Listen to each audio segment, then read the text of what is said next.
My husband said his work wife made him feel seen in ways I never could, so I let him feel what it's like when the only person who truly saw him walks away. When Curtis first mentioned her, it was casual. Braylon gets me, you know? Like really understands the pressure I'm under. I nodded, stirring pasta sauce, thinking nothing of it. Work friends were normal, healthy even. Then the texts started coming during dinner. Sorry, just Braylon with a question about the Henderson account. He'd smile at his phone in ways he hadn't smiled at me in months.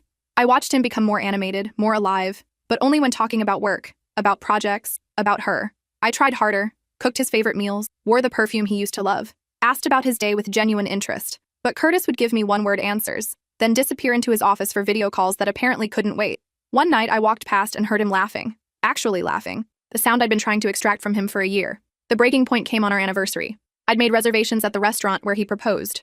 Bought a new dress. He texted at 5:00 p.m. saying he had to stay late for an important presentation. With Braylon. Of course with Braylon. I sat alone at that table, watching couples celebrate, feeling invisible. When he finally came home at 11 p.m., I was waiting in the dark living room. How was your presentation? I asked quietly. He froze, realizing he'd forgotten, then started apologizing, promising to make it up to me. But I wasn't angry anymore. I was done. I asked him one question. What does she give you that I don't? He hesitated, then said the words that ended everything. She sees me. Like, really sees who I am. Not who I was or who I could be. She sees me right now, in this moment, and makes me feel understood. I absorbed that, processed it, then asked, and what do I make you feel? He couldn't answer. The silence stretched between us like a canyon. That's when I realized I'd been so busy being his wife, his support system, his safe place, that I'd become invisible. Background noise in his life. The next morning, I started documenting everything. Screenshots of texts, late nights, forgotten anniversaries, every time he chose her over us.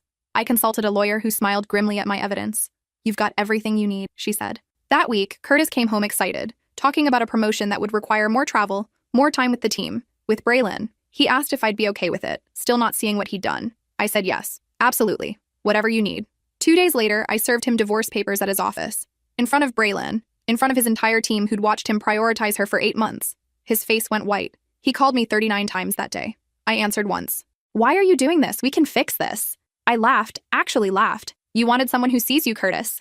Well, now everyone sees you. The husband who threw away his marriage for validation from a coworker. The settlement hearing was brutal. His lawyer argued I was overreacting to a friendship. My lawyer presented the evidence. The judge's expression said everything. I got the house, the savings, and my dignity back. Curtis moved into a downtown apartment. Last I heard, Braylon transferred to another branch 3 weeks after the divorce was finalized. Turns out she didn't want to be seen with him either once he was available. Now I'm rebuilding, dating again. Last week, someone asked what I was looking for in a partner. I said someone who doesn't need another woman to teach him how to see the one he already has. Then my phone buzzed. A text from Curtis. I miss you. Can we talk? I stared at those words for a long moment. Then I noticed something that made my blood run cold. The message had been sent to a group chat. Me and someone else whose number I didn't recognize. I clicked on the other person's profile picture and my hands started shaking. It was Braylon. He'd accidentally added both of us to the same message thread. I watched in real time as she typed, then stopped, then typed again. Her message appeared. Curtis, what is this? Why is your ex-wife in this chat? My phone started ringing immediately. Curtis, panicking. I let it go to voicemail. Then another call. Then another. I sat there, watching the chat explode. Braylon was furious. You told me she was the one who wanted the divorce. You said she gave up on you, that she never understood you like I do. I almost felt sorry for her. Almost. Instead, I typed one message. Ask him about our anniversary dinner, the one he missed to be with you. Then I muted the chat and poured myself a glass of wine. The next morning, I had 84 unread messages. Most from Curtis, begging me to explain to Braylon that it wasn't what it looked like. Some from Braylon herself, asking questions I had no obligation to answer. And one from a number I didn't recognize. This is Victoria, Curtis's sister. We need to talk. Can you meet me for coffee? I hadn't spoken to Victoria since the divorce. She'd taken Curtis's side initially, which hurt because we'd been close. She was the only one in his family who'd treated me like a person instead of an accessory. I texted back. Why now? Her response was immediate.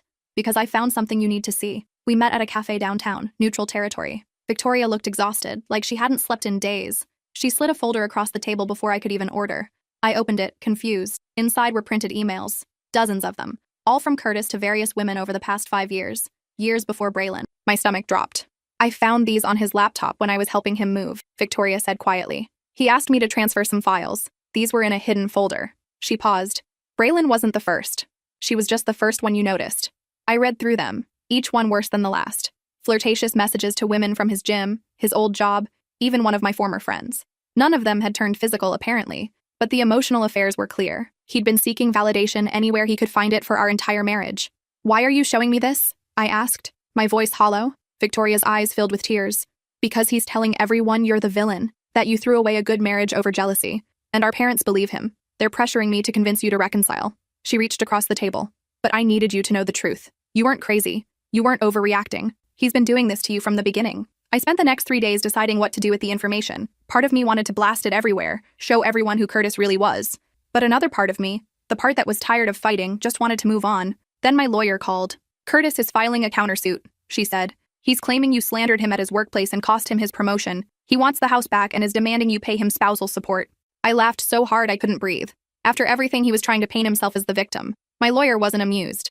He's got a decent case if he can prove the divorce affected his career trajectory. We need to be prepared. That night, I scanned every email Victoria had given me, every flirtatious message, every emotional confession to women who weren't his wife. I sent them to my lawyer with a simple note. Countersuit, fraud. He misrepresented himself as a faithful husband throughout our marriage. The response from his lawyer came within hours. They were dropping the countersuit. But Curtis wasn't done. He started showing up places I frequented. The grocery store, my gym, the coffee shop where I worked on weekends. Never approaching directly, just being there, watching, making sure I knew he was watching. I filed for a restraining order. The judge looked at the pattern of behavior, the emails, the constant contact attempts. Granted, Curtis was ordered to stay 500 feet away from me at all times. That should have been the end of it. Instead, things got worse. My car was keyed in my driveway. Someone left a dead bouquet on my doorstep with a note. These died too, just like us. My social media accounts were hacked, inappropriate posts made under my name. Each incident was small enough to be dismissed, but together they formed a pattern. I knew it was Curtis, but I couldn't prove it. Then one night, I came home to find my front door unlocked. I was certain I'd locked it that morning. I called the police, but nothing was missing. Nothing disturbed. Just that unlocked door and the feeling that someone had been inside my space. I installed cameras, changed my locks, started parking in my garage instead of the driveway. I was living in fear in my own home. The home I'd won in the divorce. The home that was supposed to represent my fresh start. My best friend Camille suggested I move, start completely over somewhere new. But I refused. I'd already lost so much. I wasn't going to let Curtis take my home too. 2 weeks after the unlocked door incident, my cameras caught him. 2 a.m., Curtis in my backyard trying windows. I called the police immediately. They arrived within minutes and arrested him for violating the restraining order. At his arraignment, he looked broken, smaller somehow. His lawyer argued it was a mental health crisis, that the divorce had destroyed him and he needed help, not jail time. The judge wasn't sympathetic. Curtis got 60 days and a mandatory psychiatric evaluation. Victoria texted me after the hearing. I'm so sorry, I never thought he'd go this far. Neither did I replied. But I'm done feeling sorry for him. While Curtis was locked up, I finally felt safe enough to breathe.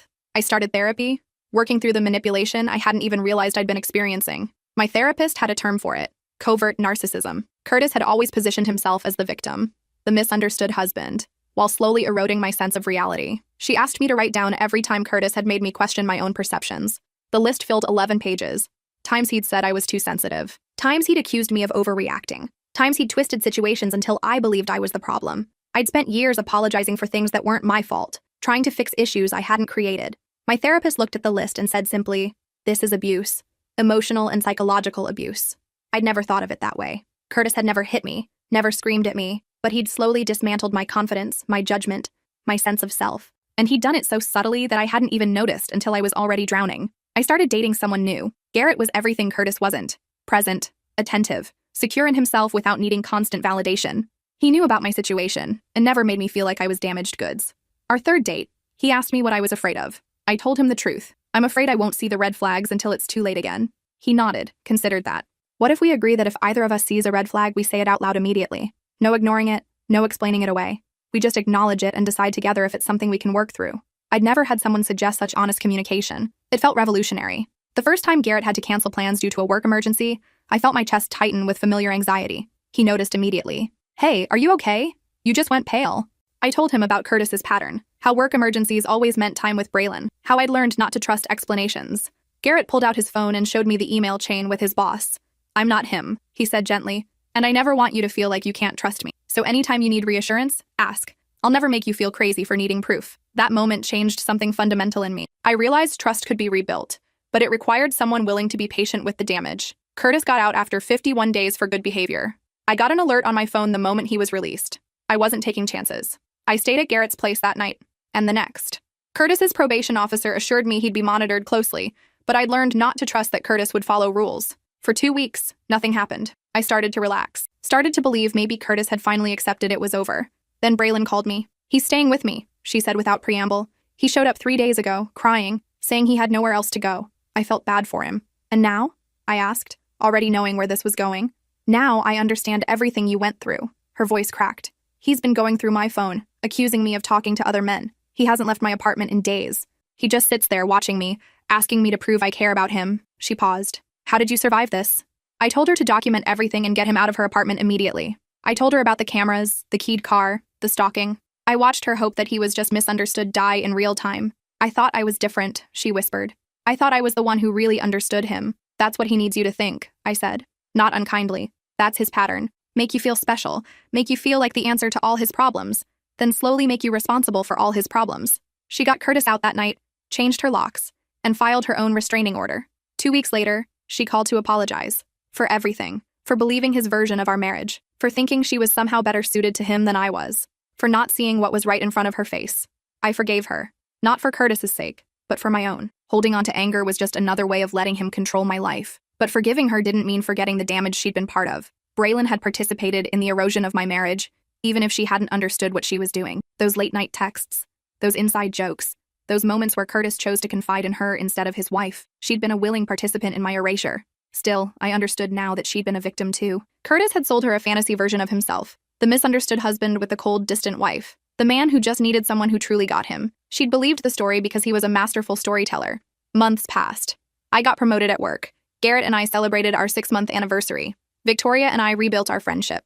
I started sleeping through the night again without jumping at every sound. Then my mom called. Your father and I ran into Curtis at the store. He looks terrible. Really thin, shaky. He asked about you. My parents had liked Curtis, thought he was stable, responsible. The divorce had confused them. I'd never told them the full story, just said we'd grown apart. Now I gave them the abbreviated version, the emotional affairs, the stalking, the arrest.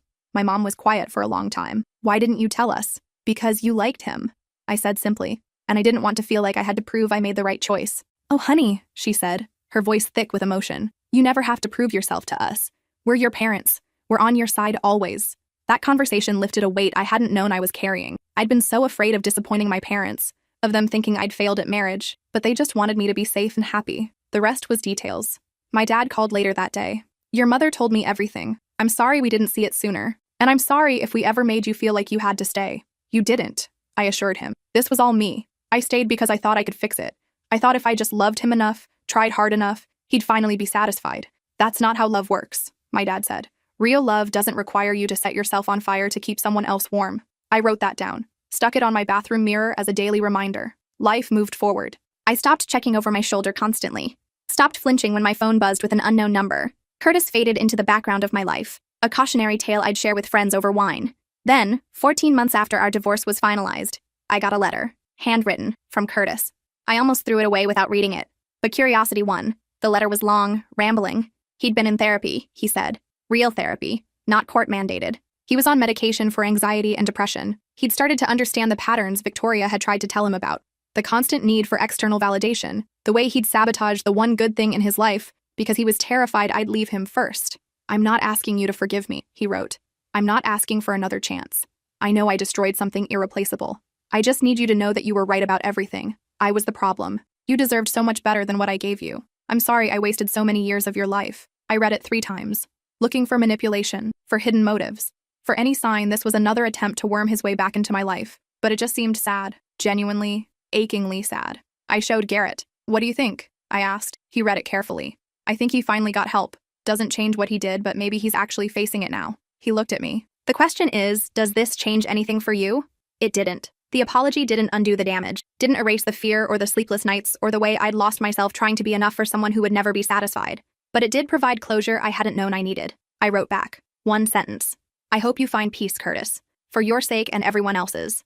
I never heard from him again. 2 years later, Garrett proposed. We got married in a small ceremony with only our closest friends and family. Victoria was there, along with my parents and my sister who'd flown in from Seattle. It was simple, intimate, everything my first wedding hadn't been. My first wedding had been a production. Curtis's family was wealthy, connected. They'd insisted on a large ceremony at their country club with 300 guests, most of whom I'd never met. I'd felt like a prop in someone else's show, standing there in a dress Curtis's mother had chosen, saying vows Curtis's father had helped write. This wedding was mine. Ours. Garrett and I wrote our own vows. We chose a small garden venue with just 30 people. We served food we actually liked instead of what was impressive. And when I walked down the aisle, I wasn't nervous or performing. I was just happy. During our vows, Garrett said something that made me cry. I promise to see you every single day. Not the version of you I want you to be. Not who you were or who you might become, but exactly who you are in this moment. And I promise that will always be enough. After the ceremony, my sister pulled me aside. You look different, she said. Lighter, somehow. I knew what she meant. I'd spent so long carrying the weight of Curtis's needs, his insecurities, his constant hunger for validation. I'd forgotten what it felt like to just exist without that burden. I feel different, I admitted.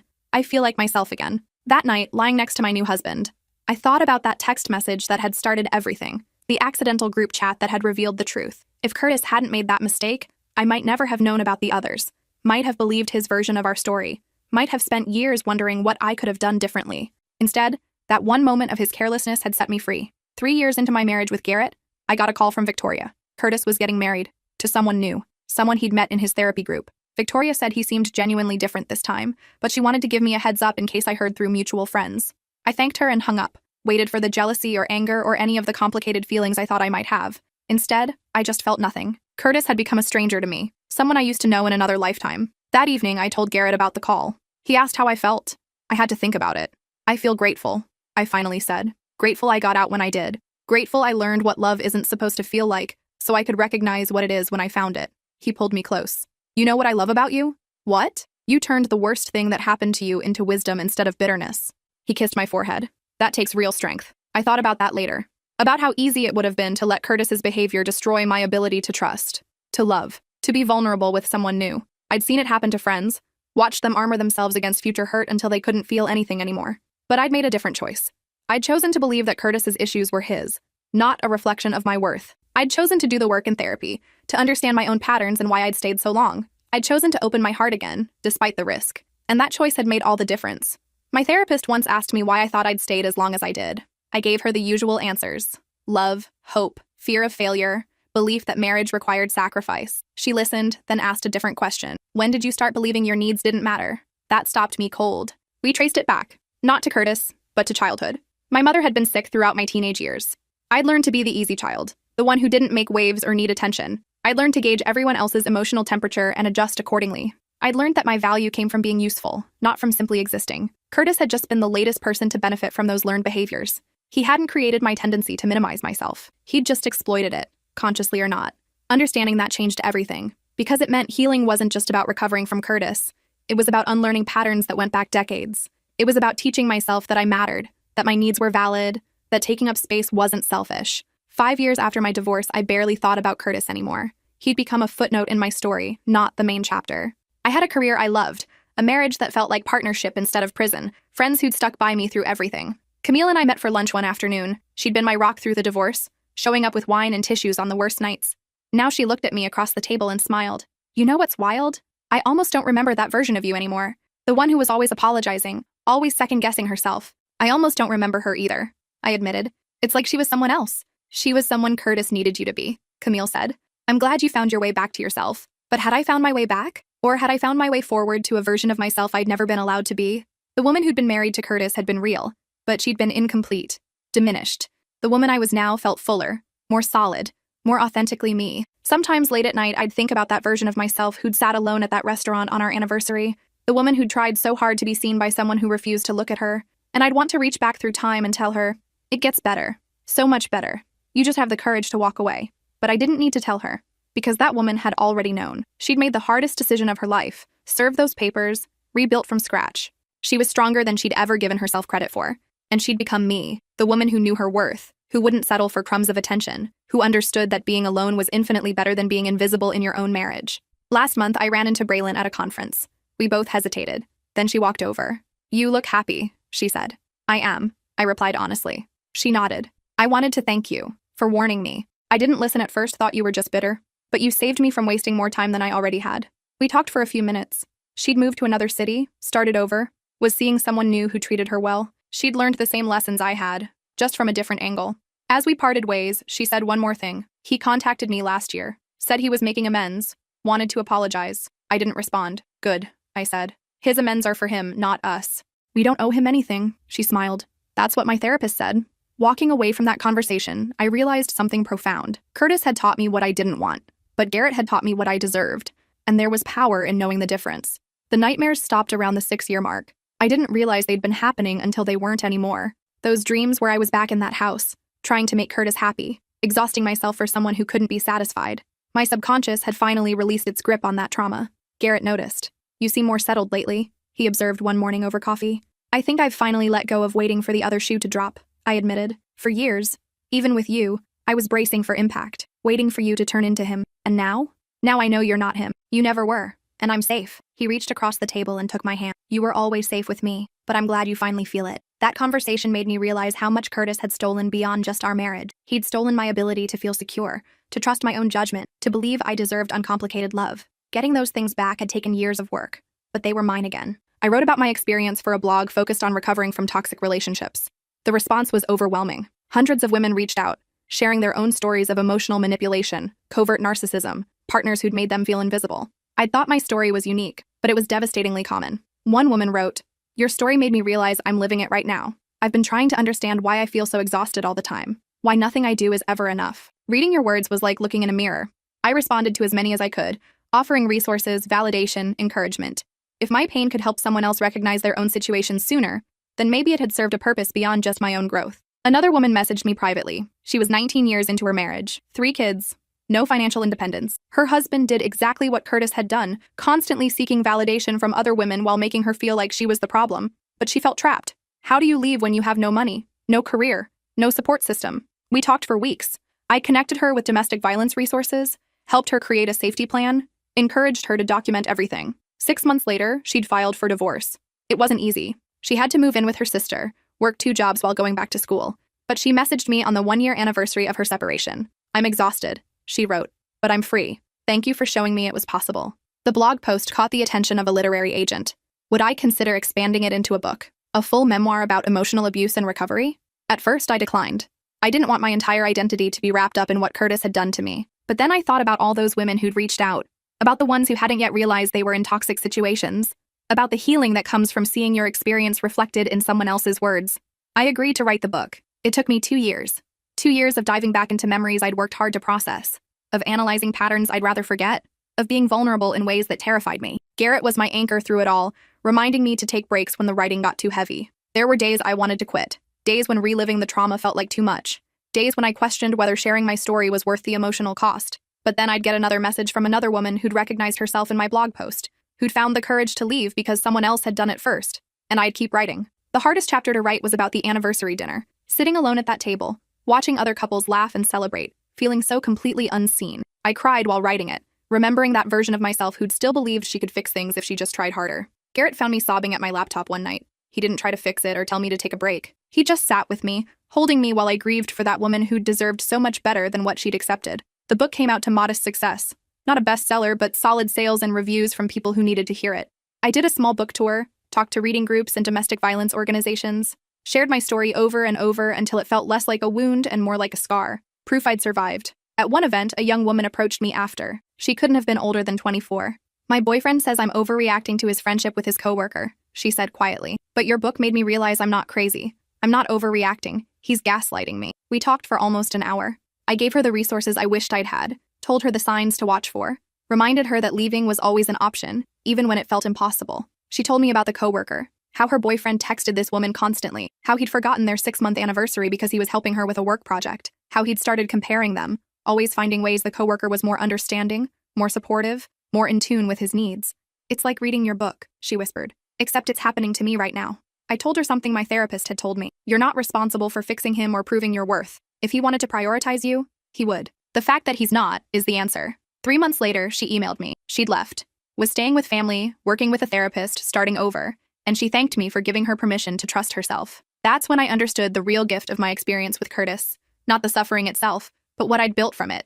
The wisdom, the resilience, the ability to help others navigate similar darkness. 8 years after our divorce, I got one final piece of closure I didn't know I needed. Curtis published his own blog post, a public apology and accounting of his behavior. He didn't name me specifically, but anyone who knew our story would recognize it. He wrote about his diagnosis: borderline personality disorder and complex trauma from childhood.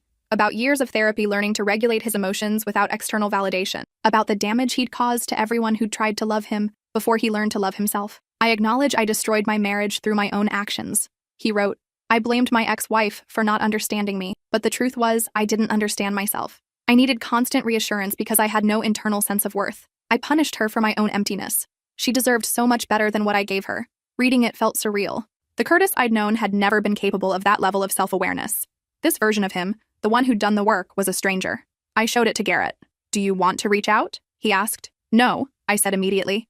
"I'm glad he's better, genuinely. But that doesn't mean I need to be part of his life. His healing is his responsibility, not mine." Garrett nodded.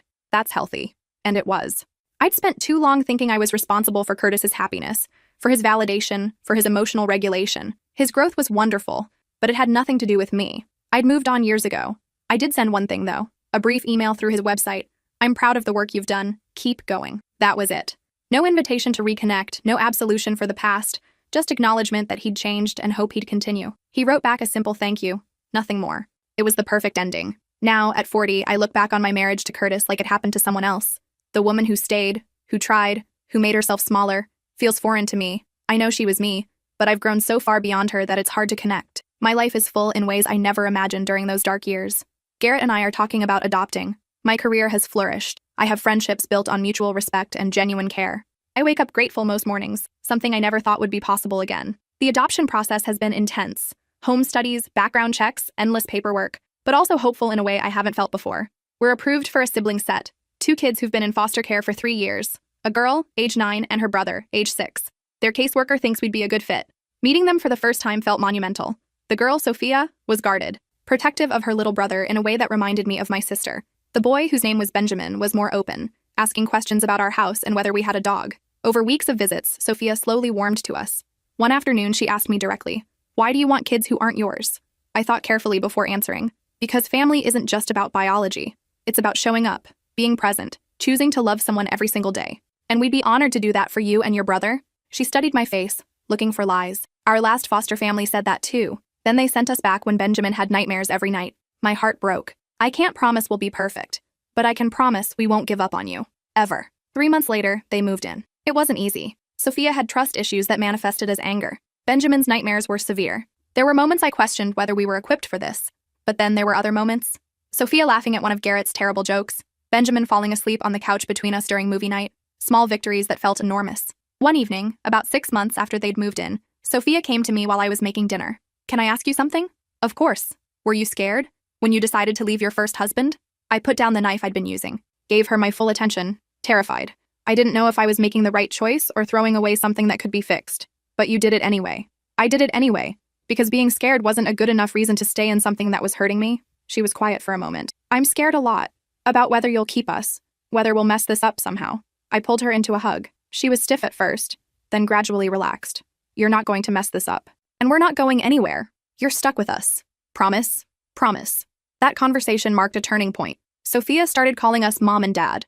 Not all the time, but in moments when she forgot to guard herself. Benjamin had been calling us that from week 2, but hearing it from Sophia felt like acceptance. Sometimes I wonder what would have happened if I'd stayed with Curtis. If I'd convinced myself that emotional neglect was normal, that marriage was supposed to feel like drowning. I wouldn't have this life, this family, this version of myself who knew how to set boundaries and demand respect. Curtis had been a chapter in my story. An important one, unfortunately, but just a chapter. Not the whole book. People ask if I regret marrying Curtis at all, if I wish I could go back and avoid him entirely. The answer is complicated. I regret the years of pain, yes, the damage to my self-esteem, the time lost, the trauma I had to work through, but I don't regret what I learned about myself, about love, about what I will and won't accept. Curtis was my teacher, even if he didn't mean to be. He taught me through negative example, showed me exactly who I didn't want to be with, which made it crystal clear when I found who I did want to be with. And now, looking at my life, I can honestly say I'm grateful for all of it.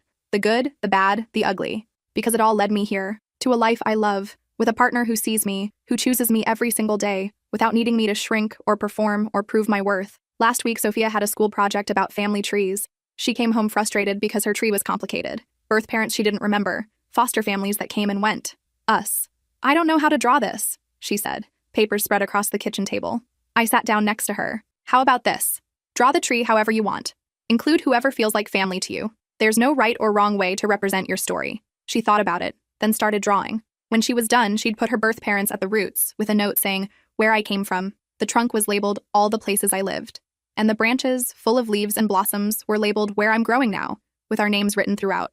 Is this okay? She asked nervously. It's perfect, I told her. It's your story, and it's beautiful. That night, I told Garrett about the family tree. I never thought I'd be here, I admitted. 10 years ago, I was sitting in a lawyer's office, signing divorce papers, wondering if I'd ever feel whole again. And now I'm helping our daughter understand that broken beginnings can lead to beautiful middles. He pulled me close. You know what I think? What? I think you were always whole. Curtis just made you forget it for a while. You didn't become whole again. You just remembered. Maybe he was right. Maybe that spark of self-worth had always been there, buried under years of conditioning and compromise. Maybe leaving Curtis hadn't created a new me. Maybe it had just cleared away everything that was covering up who I'd always been.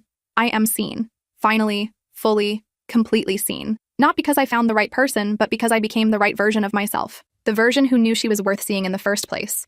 And that makes all the difference. 9 years after the divorce, I got an unexpected call. It was from Curtis's new wife, a woman named Hannah. She was calling to let me know Curtis had passed away. Heart attack. Sudden. He was only 44. I sat down, processing the information. I felt sad, but not devastated. It was the sadness you feel for any life cut short, for any family grieving. I wanted to call you myself, Hannah said, because I thought you should know. I know things between you two were complicated. They were, I agreed. But I hope he found peace at the end. Did he seem happy? He did, she said softly. He talked about you sometimes. About how he'd hurt you. About how you leaving was the best thing that ever happened to him because it forced him to get help. She paused.